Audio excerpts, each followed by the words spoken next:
exemplo, na hora que dá um problema ali no... Vou pegar esse modelo aí do portão, né? Nos moldes antigos aí, a pessoa vai chamar o síndico. Aí o síndico é um morador. E esse morador tá trabalhando, porque não é porque ele é síndico que ele fica o dia inteiro lá no condomínio, no prédio, enfim, na casa. E como é que funciona? É complicado isso, né? Porque na hora que você tem uma empresa que presta esse serviço, eu fico imaginando que também esse volume de exigência talvez seja por essa questão de ser uma empresa contratada, né? Essa pergunta, assim, ela é dupla, porque a minha dúvida é, esse cara aqui é um morador, aí o porteiro liga e fala, ô, seu José, o portão quebrou. Esse cara tem que resolver? Mas como que ele resolve? Se ele for um advogado, um médico, um engenheiro, qualquer coisa, ele tá na vida dele, aí ele tem que correr para ir atrás desse portão? Como é que é isso? É assim que funciona? Ótima pergunta, Lelinha. Na verdade, até num passado um pouco remoto, assim, não tão distante, era assim que se pensava do síndico.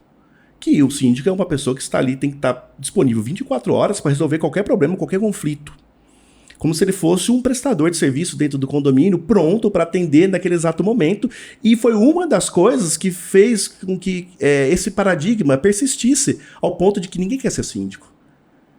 Porque essa exigência ocorreu por muitos anos de que o síndico tem que estar ali disponível. O que acontece? Na verdade, as pessoas não leem o Código Civil ou não compreendem muito bem qual que é a função do síndico dentro de um condomínio. E a função dele não é essa. A função do síndico é como se fosse uma função, imagina como se fosse um prefeito, um presidente, um governador, porque ele é um cargo eletivo. E ele está lá para ser responsável pela área comum e administrar os contratos existentes dentro desse condomínio. Ele é como se fosse o líder, como se fosse o cabeça disso tudo. E ele, para ser um gestor, que é exigência hoje no condomínio, ele tem que estar amparado por contratos de pessoas especializadas em cada área.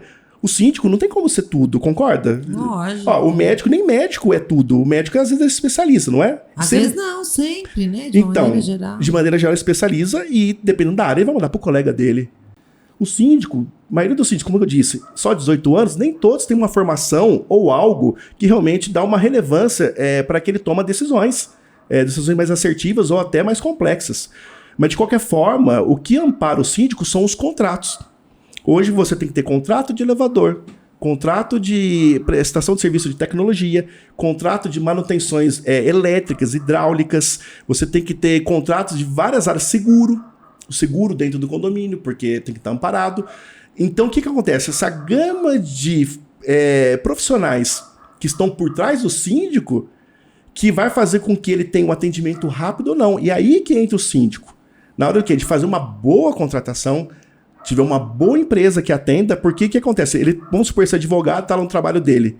Se ele tiver uma equipe bem treinada, se ele tiver um zelador bem capacitado, porque quem tem que fazer tudo isso, na verdade, é a zeladoria. Esse é o trabalho do zelador. Ele que fica ali 8 horas por dia, e não o síndico.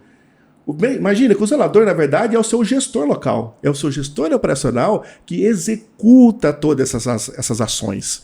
E o síndico, ele tem que estar amparado, como eu disse, nesses contratos, nas escolhas, numa assembleia muito bem montada e definida por um planejamento do ano, para que ele possa desempenhar dentro de uma previsão orçamentária que ele tenha respaldo financeiro para desempenhar todas aquelas atividades do ano que é necessário dentro do condomínio. O que acontece? O cara é o advogado.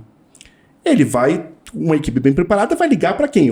Deu problema no portão. Vai ligar para a empresa de portão. Ou empresa de portão, vem aqui, quebrou o portão. A empresa vem. E se ele tiver, que eu falei, um contrato amarrado, essa empresa tem que ter tempo para poder socorrer aquele portão. Você tem 2 horas, senão você vai ser punido no seu contrato. Você precisa me socorrer. Então, essas amarrações contratuais que faz com que exige um nível de gestão e de entendimento, de administração de negócios. Porque o que é uma empresa, Lelinha? As pessoas não sabem o que é uma empresa, mas, a grosso modo, uma empresa é um conjunto de contratos. Para e pensa. A empresa é um conjunto de contratos. Para quê? Para desempenhar uma atividade fim. Existe a atividade fim dela lá. Vamos supor, eu sou vendedor de motor. Mas o que faz ela vender? Um conjunto de contratos. Contratos pessoais, contratos com fornecedores, contratos com o governo, porque você tem que pagar impostos também, entendeu? Então tudo isso entra dentro dessa gama. E o condomínio não é diferente. Apesar de não ser uma empresa, o condomínio é equiparado a uma empresa. Ou seja, precisa que tenha uma pessoa que entenda de gestão.